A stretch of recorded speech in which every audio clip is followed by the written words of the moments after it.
নিজেকে গড়া নিয়ে যেতে হবে। সদিচ্ছায় আসি নাই, সদিচ্ছায় যাব না, চিরদিন এখানে থাকবো না, এটাই সত্য। নিজেকে গড়া নিয়ে যেতে হবে, গুছায়া নিয়ে যেতে হবে, প্রস্তুতি নিয়ে যেতে হবে। এই ছোট সময়টার ভিতরে ওইখানে সময় পাওয়া যাবে, কিন্তু মূল্য পাওয়া যাবে না। ওইখানে সময় পাওয়া যাবে। আজকে তো সারা দিনে একবার আল্লাহ বলার সুযোগ হয় না। এই মজমায় আছে এরকম যুবক যে সারা দিনে একবার মনের থেকে আল্লাহকে ডাকে না, আল্লাহ বলে না একবার। এই মজমায় আছে সারা দিনে 200 বার আল্লাহ আল্লাহ বলে না, সকালে একবার 100, বিকালে 100 আছে এই মজমায়। বেশিরভাগই এই মজমায় আছে এরকম লোক সারা বৎসরে একবার কোরআনটাকে নিয়ে পড়তে তো জানে না, কোরআনটাকে নিয়ে একবার একটা চুমা দেয় না, এরকম করে একটা চুমা দেয় না একবার বৎসরে। রাগ হয়ে গেলেন? হ্যাঁ, অথচ ভালোবাসা যদি চুমা দিতেন তাহলে ওয়াদা তো ছিল, আমিও তোকে ভালোবাসা চুমা দিব, আমিও তোকে ভালোবাসবো, তুই আমার কালামকে চুমা দিলি, আমি তোকে ভালোবাসি, বাসবো না তো বাসবো না কেন? না বাইসা যাবো তো যাবো কোথায়? আমিও তোকে ভালোবাসবো। ছোট জীবনটাকে গড়া যেতে হবে। চিরদিন নিজের ইচ্ছায় আসি নাই, নিজের ইচ্ছায় যাব না, চিরদিন এখানে থাকবো না, এটাই আল্লাহর দাবি। কোরআন এটাই বলে, আতিউল্লাহ, কোরআন এটাই বলে আল্লাহকে মানো, জীবনটা গড়া আসো। কোরআনের দাবি এটাই, জীবন গড়া, প্রস্তুতি নেওয়া, চলে যেতে হবে। কিন্তু আরেকটা কথাও বলে দেই, সন্দেহ মানুষ থাকতে পারে যে মনে হয় দুনিয়ার কিছু ওইখানে, দুনিয়ার টাকা পয়সা চলুক আর না চলুক সম্পর্ক মনে হয় চলবে। হ্যাঁ, ওরকম লোকের সাথে সম্পর্ক হলে চলবে, কিন্তু বাকি অন্য কোনো সম্পর্ক চলবে না। ওরকম লোকের সাথে যদি সম্পর্ক হয়, নিয়ে যাইতেছি আমি, নাইলে চলবে, নাইলে চলবে না। যদি বংশ চলতো তাহলে আবু তালেবের জন্যই চলতো, যদি সম্পর্ক চলতো তাহলে আবু তালেবের জন্যই চলতো। কিন্তু এটা চলবে, প্রস্তুতির সাথে চলবে, প্রস্তুতিহীন চলবে না। আপনি যত উঁচা গড়েই জন্ম নেন না কেন, যত উঁচা গড়েই জন্ম নেন না কেন, আবু তালেবের চেয়ে বেশি মুহাম্মদুর রাসূলুল্লাহর রক্ত, আবু তালেবের শিরার রক্ত, একই রক্ত দুই শিরায়। অথচ মুহাম্মদুর রাসূলুল্লাহ সাল্লাল্লাহু আলাইহি ওয়াসাল্লামের দূষিত রক্ত পান করতে দেরি, আল্লাহর রাসূলের মুখ থেকে ঘোষণা আসতে দেরি হয় নাই, তোর শরীর জাহান্নামের উপরে হারাম। অথচ আবু তালেবের শরীরে আর মুহাম্মদুর রাসূলুল্লাহর শরীরে একই রক্ত দৌড়াইতেছিল, কোনো কাজে দেয় না। আমাদেরও প্রস্তুতির সাথে সম্পর্ক কাজে দিবে, এটা আমি মানি, এটা আমি অস্বীকার করি না। প্রস্তুতির সাথে সম্পর্ক কাজে দিবে, নাইলে কোরআন কেন বলবে, কোরআন কেন বলবে, কোরআন কেন বলবে যে তোমাদের পরিবার পরিজনকে তোমাদের সাথে মিলায় দিব, ওয়ালহাকনা বিহিম যুররিয়াতাহুম, প্রস্তুতির সাথে চলবে, ওয়ালহাকনা বিহিম যুররিয়াতাহুম চলবে। এই জন্য আল্লাহর দাবি হলো প্রস্তুতি নিয়ে যেতে হবে। রাজি? হ্যাঁ, ইনশাআল্লাহ, না মনের থেকে না মুখের থেকে? প্রতিজ্ঞা? বিলকুল। দেখি কে কে প্রস্তুতি নিতে রাজি। আল্লাহ কবুল করুক নামাজ। কিন্তু একটা প্রশ্ন হইতে পারে, আল্লাহ আপনি বলতেছেন আপনাকে মানার দ্বারা প্রস্তুতি নিব, কিন্তু আপনাকে মানবো তো মানবো কি করে?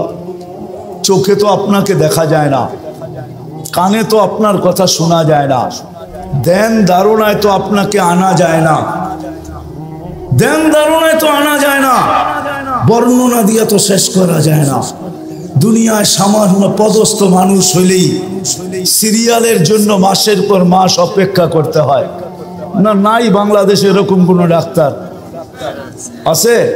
3 মাস 4 মাস আগে সিরিয়াল নিতে হয়, ঠিক না? সামান্য একজন ডাক্তার, ঠিক না? কি আরে রাগ হয়ে গেলেন বুঝি, ঠিক না? কত মানুষ ওনার হাতে ভালো হয়েছে, আবার কত মানুষ ওনার হাতে আজিমপুরেও গেছে, ঠিক না? না যায় নাই, না যায় নাই। বড় ডাক্তারের হাতে মানুষ মরে বেশি, এটা জানেন? হ্যাঁ, ছোট ডাক্তার তো ভয় পায়, এই জন্য হয় খালি রেফার করে। কি করে? সব মুসিবত বড় জনের কান্দে পড়ুক, আমার কান্দে পড়ার দরকার নাই। আবার ও এটাও ভাবে আজিমপুরের কাজ দিয়ে গেলে আমার চেহারা ঢাকা যেতে হবে, খামাখা এটাও দরকার নাই, বড় ডাক্তারের কাছে পাঠায় দেয়, ঠিক না? হ্যাঁ, 1 মাস 2 মাস 3 মাস আগে সিরিয়াল নিতে হয়, ঠিক না? একজন মানুষ হয়ে যদি 3 মাস পর্যন্ত ঘুরতে হয়, তাহলে আল্লাহ তো আল্লাহ, ঠিক না? আল্লাহ চিনেন? আল্লাহকে তো চোখে দেখা যায় না, কথা শোনা যায় না কানে, ধ্যান ধারণায় আনা যায় না, বর্ণনা দিয়ে শেষ করা যায় না। আল্লাহ তো আল্লাহ না, আল্লাহ তো রহমান, আল্লাহ তো রহিম, আল্লাহ তো মালিক, আল্লাহ তো কুদ্দুস, আল্লাহ তো সালাম, আল্লাহ তো মুমিন, আল্লাহ তো মুহাইমিন, আল্লাহ তো আজিজ, আল্লাহ তো জব্বার, আল্লাহ তো মুতাকাব্বিরুল খালিকুল বারিউল মুসাব্বিরুল গফফারুল কহারুল ওয়াহাবুর রাসাকুল ফাত্তাহুল আলিমুল কাবিদুল বাসিতুল খাফিদুর রাফিউল মুইজ্জুল মুদিল্লুস সামিউল বাসিরুল হাকামুল আদলুল লতীফুল খবীরুল হালিমুল আযীমুল গফুরুশ শাকুরুল আলিয়ুল কবীরুল হাফিজুল মুকিতুল হাসিবুল জলিলুল করিমুর রকিবুল মুজিবুল ওয়াসি আল হাকিমুল ওয়াদুদুল মজিদুল বাঈসুশ শাহীদুল হকুল ওয়াকিলুল কবিয়ুল المتين الولي الحميد الموصي المبدي المعيد المحيي المميت الحي القيوم الواجد الماجد الواحد الأحد الصمد القادر المقتدر المقدم المؤخر الأول والآخر الظاهر والباطن الوالي المتوالي البر التواب المنتقم العفو الرؤوف مالك الملك ذا الجلال والإكرام المقسط والجامع والغني والمغني المانع الدار النافع النور الهادي البديع والباقي الوارث والرشيد الصبور جل جلاله আল্লাহ তো 99 পদের মালিক, যার পদের শুরু নেই শেষ নেই, তাকে পাবো তো পাবো কি করে? পাইলে জীবন গড়া হবে, গুছানো হবে, পাবো তো পাবো কি করে? তো আল্লাহ বলতেছে আতিউর রাসূল, মেনা নিলাম, দাবি ফিরায় নিলাম। প্রশ্ন যখন উঠা গেছে, জানি না ওলামা একমত হবে কিনা, আমার তাখাইয়ুল বলে আল্লাহ দাবি ফিরায় নিলেন। তারপরেই বললেন আতিউর রাসূল, আমার বন্ধুকে মানলেই হবে, আমার বন্ধুকে। আরেক জায়গায় কোরআনে বলছে মান আতা আর রাসূল ফাকাত, আমার বন্ধুকে মানলো তো আমাকে মানলো, আমার বন্ধুকে মানো, বন্ধুকে মানলেই হবে। সম্মেলন তো এদিকের জন্য ওদিকে যাইতেও পারতেছি না। আজকে তো উম্মত বন্ধুকে চিনে না, নিজের নবীকে চিনে না, নবী সম্বন্ধে কোনো ধারণা নাই আমাদের, নবী সম্বন্ধে কোনো ধারণা নাই। দেখি আপনাদের ভিতরে দিল আছে কিনা, একটু টাচ দিয়া দেখি। আল্লাহ সহজ করছেন, আমার বন্ধুকে মানো, আমার বন্ধুর অনুগত্য হও, তাইলে আমার অনুগত্য হবে। আমার বন্ধুকে মানলেই আমার মানা হবে, আর আমি কিচ্ছু চাবো না। বন্ধু পক্ষে তো আমি পক্ষে। কোরআনও বলতেছে, কোরআন ওয়াস্তাগফারা লাহুর রাসূল লাওয়াজাদুল্লাহ তাওয়াবার রহিমা। ওয়াস্তাগফারুল্লাহ ওয়াস্তাগফারা লাহুর রাসূল, আল্লাহর কাছে মাপ চাইলো তো আল্লাহ তার দিকে দেখবে না, বন্ধুর দিকে দেখবে। বন্ধু কি বলে বন্ধু যদি খালি ইশারা করে দিল, ইশারা আস্তাগফারা লাহুর রাসূল লাওয়াজাদুল্লাহ তাওয়াবার রহিমা, আল্লাহ বলে সব গুনাহ মাফ করে দেব। তুই কত গুনাহ করছিস, কি কি করছিস, এটা আমার দেখার বিষয় না, বন্ধু পক্ষে তো আমি পক্ষে। কিন্তু উম্মত তো বন্ধুই চিনে না,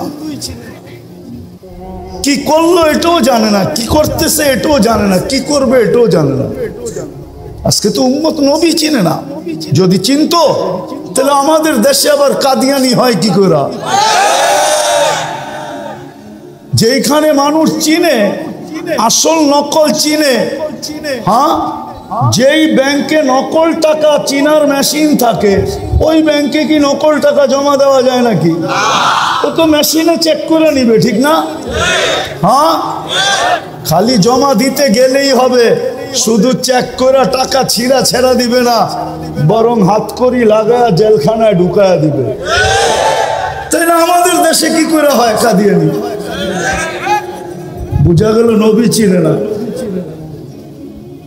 নবী গোলামারা রাগ হয়ে যায় না, কিন্তু আজকে যুবকরা নবী চিনে না, স্কুল কলেজ আলারা চিনে না, ইউনিভার্সিটি আলারা চিনে না, জেনারেল শিক্ষিত আলারা চিনে না, সাধারণ মানুষ নবী চিনে না। নবী কি করলো এটা জানে না, মা বোনরা চিনে না, নাইলে ওই ফাঁদে পা দেয় তো দেখে। বরং এটা হয়তো, তাও তো আমাদের দেশের না, ইম্পোর্টেড জিনিস, কি ইনপুট করা বাহিরের জিনিস, ঠিক না? কাদিয়ান কি আমাদের দেশে নাকি? এটা তো পাঞ্জাবে। এই দেশে এসে জায়গা নিল কি করে? আমরা চিনি না দেখা জায়গা নেওয়ার সুযোগ পাইছে। যদি চিনতো তাহলে প্রথম যেই ব্যক্তির কাছে আসছিল ওই জিতা পিটা কইরা ভিসা ছাড়া বর্ডারের ওই পারে দিয়ে আসতো। আমাদের উম্মত চিনে না নবীকে, অথচ আল্লাহ তো বলতেছে আমি আমার দাবি ফেরত নিলাম, আমার বন্ধুকে মানলেই হবে, বন্ধুকে মাইনা দেখাও। আর আমরা তো আল্লাহর বন্ধুকে চিনি না, কার উম্মত হইলাম এটাও জানি না। হায় উম্মতে মুহাম্মাদি, সমগ্র মানব জাতির মাথায় মুকুট একটা। কয়টা? কয়টা? কয়টা? ওয়ালাকাদ কাররামনা বনি আদম, শ্রেষ্ঠত্বের একটা মুকুট। আমাদের মাথায় মুকুট কয়েকটা? কয়েকটা, একটা না। শুধু উম্মতে মুহাম্মদি হইতে পারার কারণে প্রথম মুকুট ওয়ালাকাদ কাররামনা বনি আদম, মানুষ হিসাবে একটা মুকুট। দ্বিতীয় আমাদের মাথায় আরেকটা মুকুট, কুনতুম খায়রা উম্মাহ, তোমাদের চেয়ে উত্তম উম্মত নাই, এটা হলো দ্বিতীয় মুকুট। তৃতীয় আরেকটা মুকুট, হুয়াজতাবাকুম, আমি তোমাদেরকে কুদরতি হাত দিয়ে নির্বাচিত করছি, এটা আরেকটা মুকুট। আরেকটা দেখামো, আরেকটাও দেখাই। তোমাদের মাথায় চতুর্থ মুকুট, শুহাদা আলান নাস, শুহাদা ওয়া ইয়াকুনুর রাসূলু শাহীদান আলাইকুম ওয়া তাকুনু শুহাদা আলান নাস। ও উম্মতে মুহাম্মাদি, কিয়ামতের দিন আমি তোমাদেরকে আমার পক্ষে সাক্ষী হিসাবে আমার পাশে দাঁড় করাবো। এই উম্মত সমস্ত উম্মতের উপরে সাক্ষী হবে। বলেন সাক্ষী আর আসামি এক জায়গায় দাঁড়ায়? তাইলে বুঝা গেল আমরা কিয়ামতের মাঠে ইনশাআল্লাহ দাঁড়াবো না, আমরা তো আল্লাহর পাশে দাঁড়াবো। জালালউদ্দিন সুয়ুতি রহমতুল্লাহ আলাইহি লেখছেন, আমরা আরশের পাশে স্টেজ হবে, স্টেজ, আমরা ওই স্টেজে দাঁড়াবো, স্টেজে। অনেক সময় পার হয়ে যাবে যদি আমি মুকুট দেখাইতে থাকি আপনাদেরকে। উম্মত হওয়ার কারণে যে মুকুট দিচ্ছেন, দেখি আজকে দিলের ভিতরে দিল আছে কিনা, বুকের ভিতরে দিল আছে কিনা, লাগে কিনা, দুই একটা শুনায়া দেখি।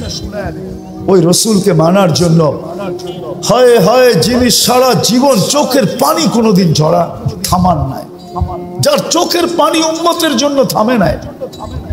জিবরিল জিজ্ঞাসা করছে, মিকাইল জিজ্ঞাসা করছে, আপনি সব সময় কাঁদেন কেন? মা জালা আরাকা তাবকি, আপনি সব সময় কেন কাঁদেন? বলছে জিবরিল মিকাইল যেদিন থেকে জান্নাত দেখা আসছি, দুজক দেখা আসছি, উম্মতের জন্য আমার চোখের পানি থামে না, চোখের পানি থামে না। আপনাদেরকে আমি বুঝাইতে পারবো না, এটা বুঝানোর জিনিস না। আচ্ছা চলেন দেখি একটু বুঝতে পারেন কিনা। মুসা আলাইহিস সালাম আল্লাহকে দেখতে চাইছেন, আল্লাহ বলছে পাহাড় যদি স্থির থাকে তাহলে তুমি দেখতে পারবে। এটাই তো কোরআন বলে, ঠিক না? হ্যাঁ, পাহাড় স্থির থাকলে তুমি আমাকে দেখতে পারবে। ফাতাজাল্লা লিল জাবাল, আল্লাহ তুর পাহাড়ে, আমি তুর পাহাড় দেখছি বিদায় বলতেছি আপনাদেরকে, তুর পাহাড়ে আল্লাহ তাজাল্লি দিছেন ৭০,০০০ পর্দার ওই পার থেকে। মধ্যে কত পর্দা? মুসা আলাইহিস সালাম বেহুশ ছিলেন, ৪০ দিন বেহুশের মতো ছিলেন। কতদিন? কতদিন? ৪০ দিন বেহুশের মতো ছিলেন।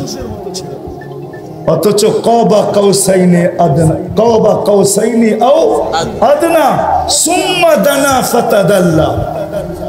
আল্লাহর রাসূল আরশে এরকম আল্লাহর পাশে বসা, উইদাউট পর্দা। হারায়া যাওয়া উচিত ছিল, কিন্তু হারায়া গেছেন, সব ভুলে গেছেন। পরিবার বলছেন, ফাতেমা বলছেন, হাসান বলছেন, হুসাইন বলছেন, বনু হাশেম বলছেন, কুরাইশি বলছেন, আরব বলছেন, সব ভুলে গেছেন। কিন্তু উম্মত ভুলেন নাই। ওই টেবিলে উম্মতকে স্মরণ করছেন, ওই টেবিলে যেইখানে এতটুকু কাছে আলোর জগৎ, তাজাল্লিয়াতের জগৎ, আল্লাহর তাজাল্লি সহ্য করতেছে সিনা, আর পাশে বৈশা উম্মতকে স্মরণ করতেছেন।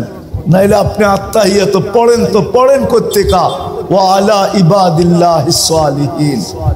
এটা তো নবীজি উম্মতকে স্মরণ করে বলছে। আমার উপরে শুধু সালাম দিলেন, আমাকে শুধু সালাম দিলেন, আল্লাহকে বলছে শুধু আমাকে, আমার উম্মত কই যাবে? তো আল্লাহ জিজ্ঞাসা করছে, বন্ধু এইখানে উম্মত? আমার তাখায়ুল যে এইখানে উম্মত না উঠলে তো উঠবে কোন জায়গায়? এই টেবিলে যদি উম্মত না উঠলো তাহলে কোথায় উঠবে? এরকম কাছে হব তো আর হব কখন? এত নৈকট্য পাবো তো পাবো কখন? দুইজন এরকম কাছাকাছি হব তো আর হব কখন? এই টেবিলে যদি উম্মত না ওঠে তাহলে আর কোন টেবিলে উঠবে? এই টেবিলে যদি উম্মত হারায়া যায় তাহলে আর উম্মতকে কোথায় উঠাবো আমি? আজকে ওই উম্মত নবী ছিলেন, চোখের পানি জন্দ হয় নাই। চলেন, এটা তো এক বেলা, দ্বিতীয়টা শুনাইতেছি। যখন দুনিয়ার থেকে বিদায় নিতেছেন তখন ৯ ঘর ক্ষুধার্ত, ৯ ফ্যামিলি, নিচে কয়েক দিনের ক্ষুধার্ত, হাসান হোসাইন ক্ষুধার্ত, আলী ফাতেমা ক্ষুধার্ত, ঘরে এতটুকু তেল পর্যন্ত নাই যে বাতি জ্বালায়া রাত্রে অন্ধকার দূর করবে, এতটুকু তেলও নাই। আম্মা জান বলতেছে যদি থাকতো তাহলে খিদা নিবারণের জন্য তেলটা আগে পান করে নিতাম, এতটুকু খিদার তাড়না ছিল। ওই সময় চোখে পানি। জিবরিল জিজ্ঞাসা করছে, কেন কাঁদেন? আতাবকি ওয়া আনতা ইলা রফিকিল আলা, আপনি এখনো কাঁদেন? এখনই তো আল্লাহর সান্নিধ্যে চলে যাবেন, এখন কান্না কেন? তো বলছে জিবরিল ফামান লিবাদি লি উম্মতি, কান্না এই জন্য যে আমার পরে আমার উম্মতকে কে দেখা রাখবে। ওই উম্মত আজকে নবী ছিলেন। একজন যুবক তো এখানে হবে না, তোমাদের পায়ে হাত রাখি, আজ পর্যন্ত কত জিবি তোমরা খরচ করছো? প্রতি মাসে তো আনলিমিটেড খরচ করো, কেন প্রত্যেকের ঘরে ওয়াইফাই আছে। আজ পর্যন্ত কোনো দিন নবীর শান, যে আমাদের নবী কে, ওনার পরিচয় কোনোদিন গুগলে সার্চ দিয়ে দেখছো? যে একটু দেখি, একটু দেখি, ওনার পক্ষে না হইলে তো কিয়ামতের দিন পার হওয়া যাবে না। আল্লাহ পক্ষে হবে না। রব্বে কাবার কসম, মুহাম্মদুর রাসূলুল্লাহ যদি পক্ষে না হলো, দুনিয়ার কেউ তার কোনো আমল দিয়া পার হতে পারবে না। না আমল দিয়া, না আল্লাহ পার করবে। মুহাম্মদুর রাসূলুল্লাহ পক্ষে হইতে হবে, পক্ষে। আরে যতক্ষণ পর্যন্ত পক্ষে না যাবে ততক্ষণ পর্যন্ত তো আল্লাহ হিসাব কিতাবও শুরু করবে না। ১৬ লক্ষ নবী চিৎকার দিতে থাকবে নাফসি নাফসি বইলা। ৩১২ জন রসুল, ৩ জন কিতাবদারি রসুল, ৪ জন উলুল আজমি মিনার রসুল সব চিৎকার দিবে, আল্লাহ হিসাব কিতাব শুরু করেন। আল্লাহ তাকায়ও দেখবেন না যতক্ষণ পর্যন্ত বন্ধু সেজদায় না পড়বে। যখন আল্লাহ রসুল সেজদায় পড়বে, পড়তে দেরি, আল্লাহ বলতে দেরি করবেন না, ইরফা রাসাব। আমার তাখাইয়ুল, কথা বলার ভঙ্গিতে আমি বলতে চাই, কেউ আঙ্গুল উঠায় দিয়েন না। আমি বলতে চাইতেছি যে আল্লাহ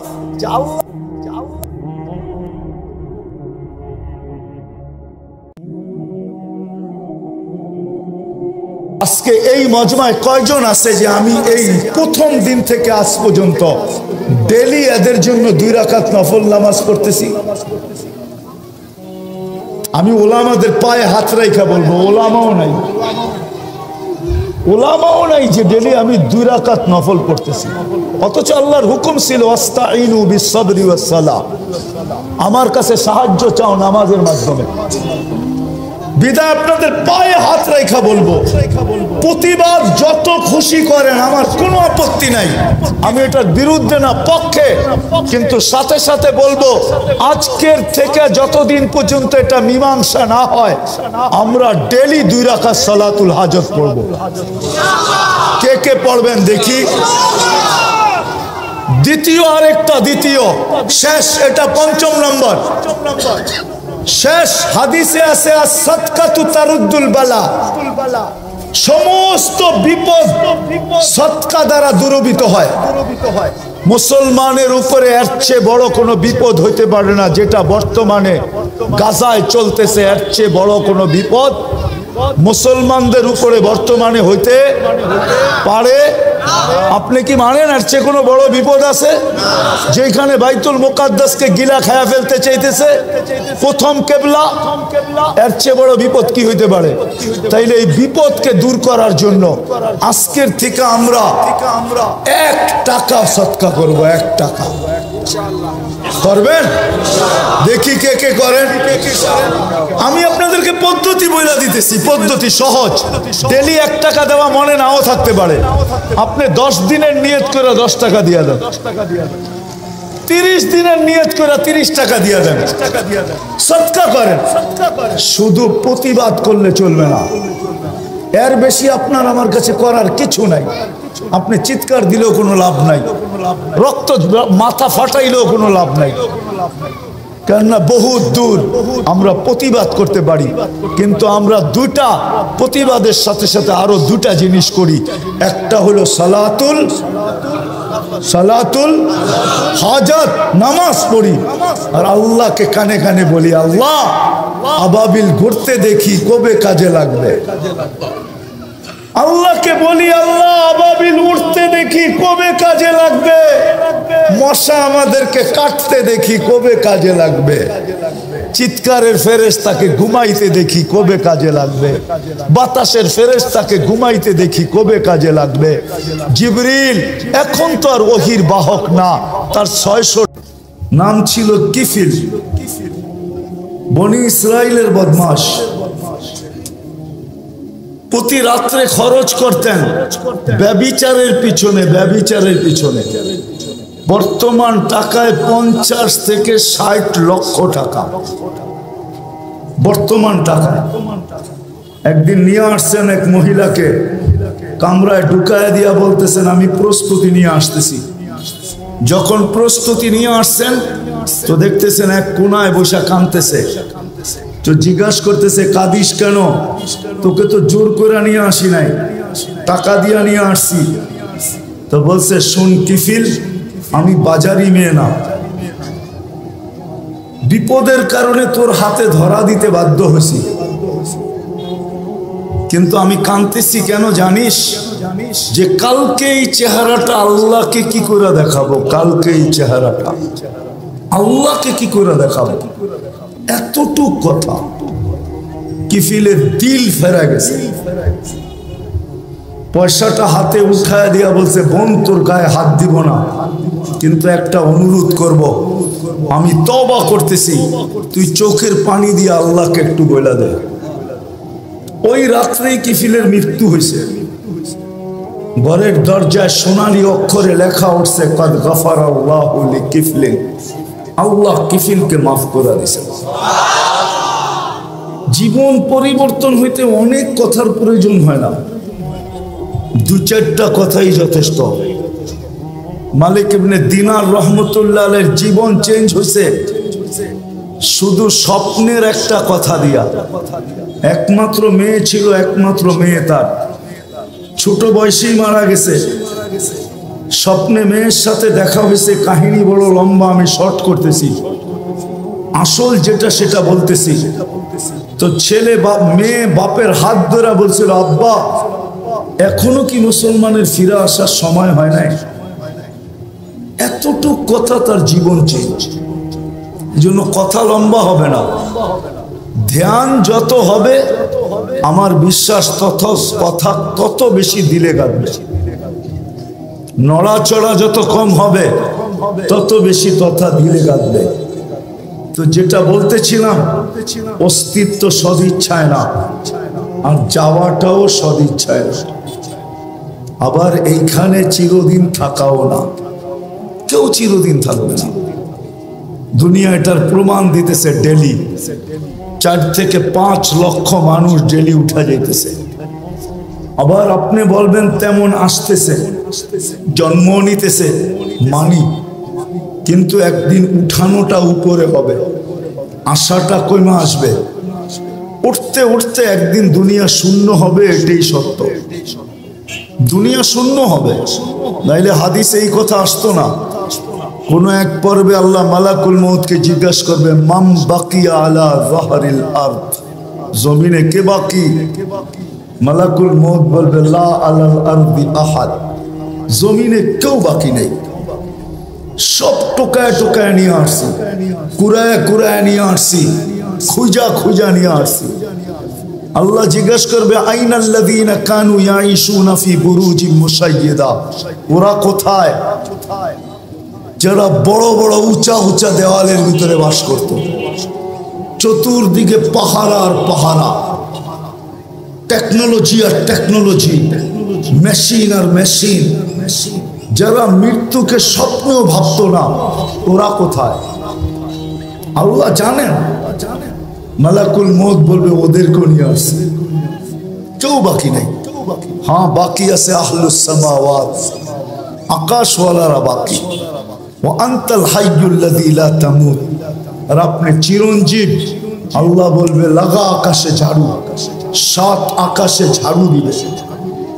তারপরে জিজ্ঞাসা করবে, এইবার? তো বলবে, লা আলাল আরদি ওয়ালা আলাস সামাওয়াত, জমিনও কেউ বাকি নেই, আকাশও কেউ বাকি নেই। ইল্লাল্লাযীনা ইয়াঈশুনা তাহতা আরশি, আপনার আরশের নিচে যারা বিরাজমান এরা বাকি আছে। আর আপনি চিরঞ্জীব, আনতাল হাইয়ুল্লাযী লা তামুত। আল্লাহ বলে, লাগাও আমার আরশের নিচে ঝাড়ু। ওইখানেও ঝাড়ু লাগাবে। জিজ্ঞাসা করবে, এইবার? তো বলবে, লা আলাল আরদি ওয়ালা আলাস সামাওয়াতি ওয়ালা তাহতা আরশি, জমিনেও না, আকাশেও না, আপনার আরশের নিচেও না। ইল্লা ইসনা আশার ওয়া আনতাল হাইয়ুল্লাযী লা তামুত, শুধু 12 জন বাকি, 12 জন। আল্লাহ বলবে, নাম বলো। তো বলবে, আরবাতু, জিবরিল, মিকাইল, ইসরাফিল, মালাকুল মউত, নাহনু আরবা, আমরা 4 জন। ওয়া সামানিয়াতু মিন হামিলাতি আরশি, আপনার আরশ বহনকারী 8 জন, টোটাল 12 জন বাকি। আল্লাহ বলবে, জিবরিল, মিকাইল, ইসরাফিলের মৃত্যু হোক, 3 জন মারা যাবে। এবার জিজ্ঞাসা করবে আল্লাহ, এবার? তো বলবে, 9 জন, 8 জন আপনার আরশ বহনকারী, আর আমি আর আপনি চিরঞ্জীব।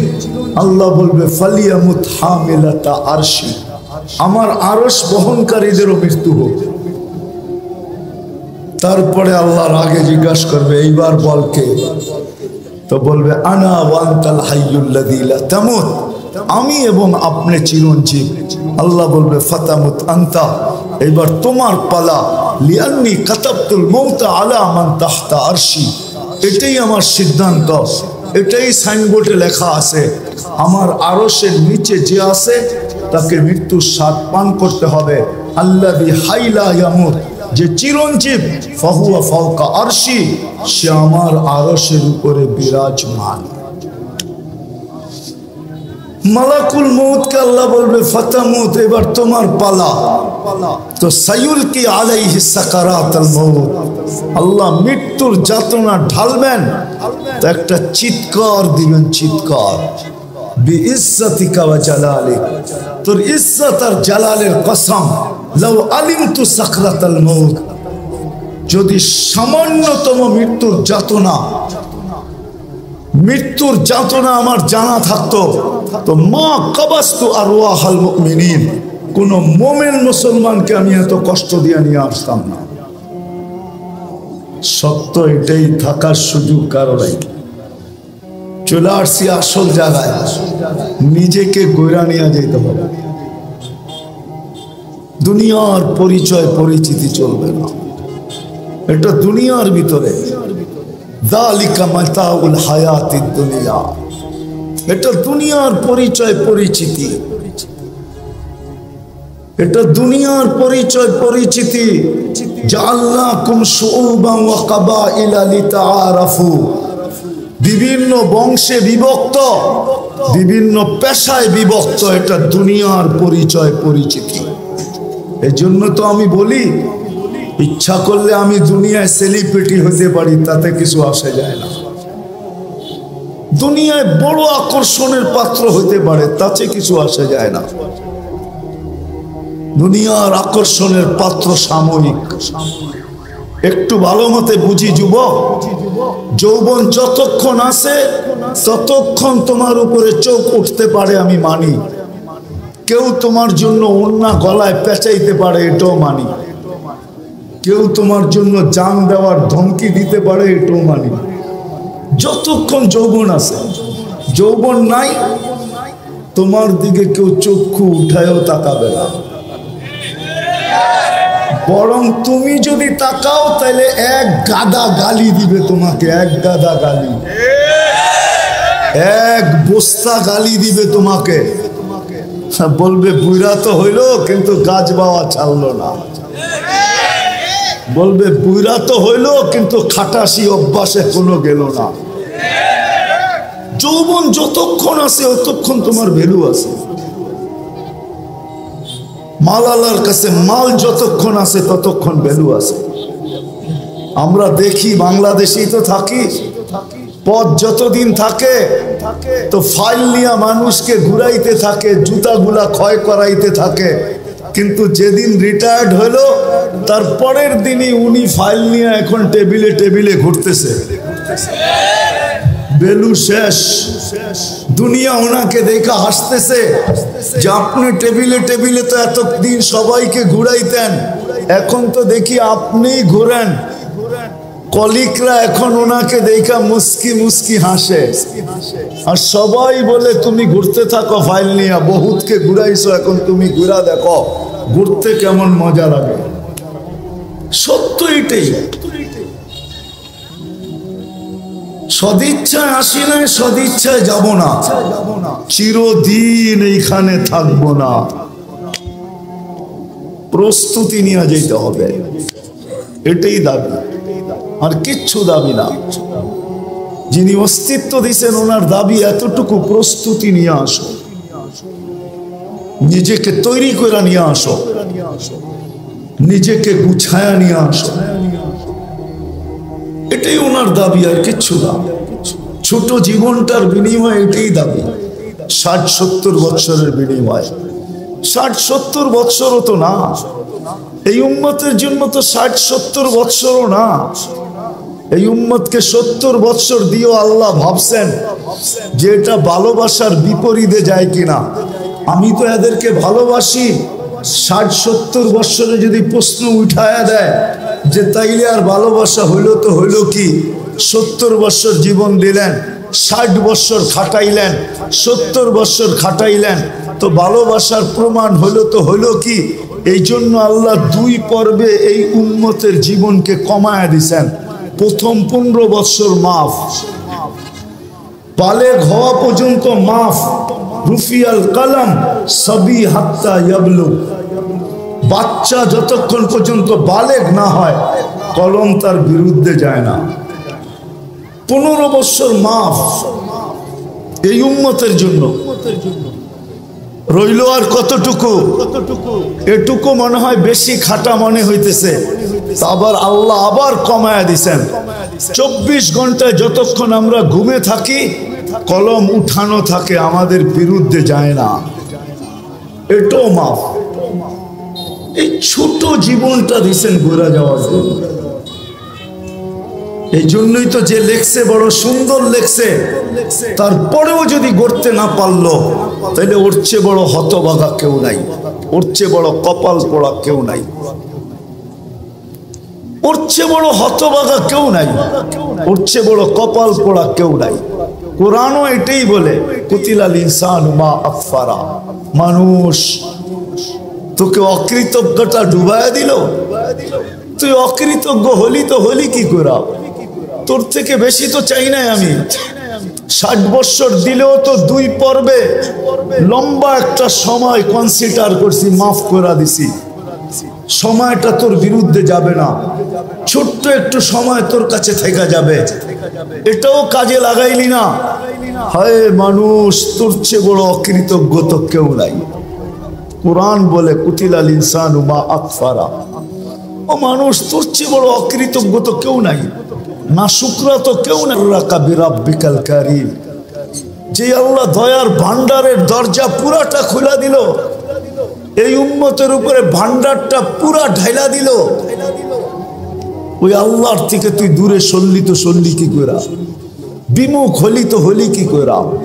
এই জন্যই তো এক হাদিসে পাওয়া যায়, যুবক যৌবনে থাইকা, পুরুষ পুরুষত্বে থাইকা, নারী নারীত্বে থাইকা, পদালা পদে থাইকা, আধিপত্যওয়ালা আধিপত্যে থাইকা, সম্পত্তিওয়ালা সম্পত্তি পাওয়ার পরে, মেইলওয়ালা মেইল পাওয়ার পরে, ফ্যাক্টরিওয়ালা ফ্যাক্টরি পাওয়ার পরে, হাটওয়ালা হাট পাওয়ার পরে, বাজারওয়ালা বাজার পাওয়ার পরে, রোডওয়ালা রোড পাওয়ার পরে, ঘাটওয়ালা ঘাট পাওয়ার পরে, প্রত্যেক ব্যক্তি পাওয়ার পরে যখন আল্লাহর থেকে ভুলা যায়, আল্লাহর থেকে দূরে সরে, তো আল্লাহ জিজ্ঞাসা করে কাছের থেকে আইসা, হাল ওয়াজাদতা আজওয়াদা মিন্নি, আমার চেয়ে বড় দাতার সন্ধান কি তোর কাছে আছে?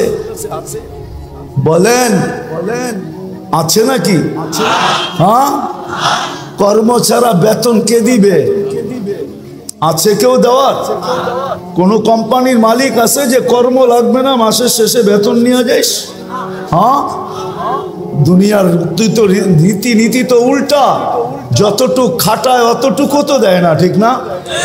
যত কম দিয়া পারে, ঠিক না? খাটাবে 12 ঘন্টা, বেতন দিবে 6 ঘন্টা, ঠিক না? খাটাবে 18 ঘন্টা, বেতন দিবে 8 ঘন্টা, ঠিক না? এটাই তো দুনিয়ার রীতি। আল্লাহ তো সব ফিরিয়ে দিতেছে। অক্সিজেন কে দেয়? হ্যাঁ, হায় হায়, 1 টাকা লিটারও যদি অক্সিজেনের দাম আল্লাহ রাখতেন, তাইলে বর্তমানে দুনিয়াতে 800 কোটি মানুষ, পূরণ দেন 550 দিয়া, দেখেন কত লিটার হয়। 1 টাকা যদি পার লিটার হতো, তাহলে আমাদেরকে ডেলি 550 লিটার অক্সিজেনের জন্য 550 টাকা দিতে হতো। যদি পার শ্বাসে 1 পয়সা হইতো, 1 পয়সা, এটা দিয়া ভাবেন, এটা দিয়া যুবক পায়ে হাত রেখা বলি, এটা দিয়া ভাবো, হইতে পারে বিবেকের পর্দা খুলতে পারে। আর যদি না খুললো, তাহলে দুনিয়ার জীবনটা কেটে যাবে।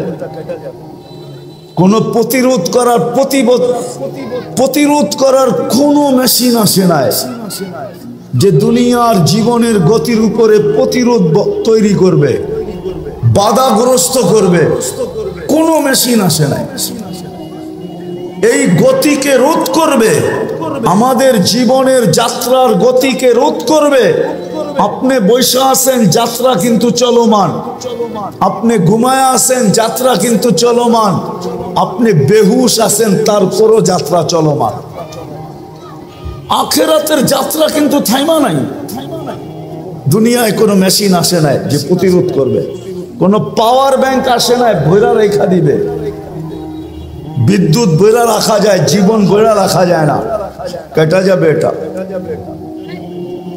এই জন্য একটু ভালো মতে বুঝি, ভালো মতে বুঝি।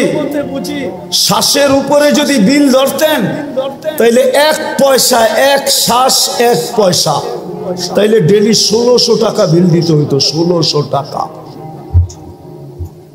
বিশ্বাস হয় না? 1,60,000 পয়সায় 1600 টাকা হয়। 1,60,000 বার শ্বাস প্রশ্বাস নেই। যদি পার ডায়ালিসিসে 100 টাকা হইতো, পার ডায়ালিসিস, একবার ডায়ালিসিস করতে কয় টাকা লাগে চেয়ারম্যান সাহেব? কত? আরে না, আমি 4 থেকে 4,500 টাকা লাগে। 3,000 ভালো জায়গায় করাইলে 4,500 টাকা। আর যদি আরেকটা আছে গণস্বাস্থ্যতে করাইলে 1200-1300 টাকা লাগে। আচ্ছা 1000 টাকা ধরলাম।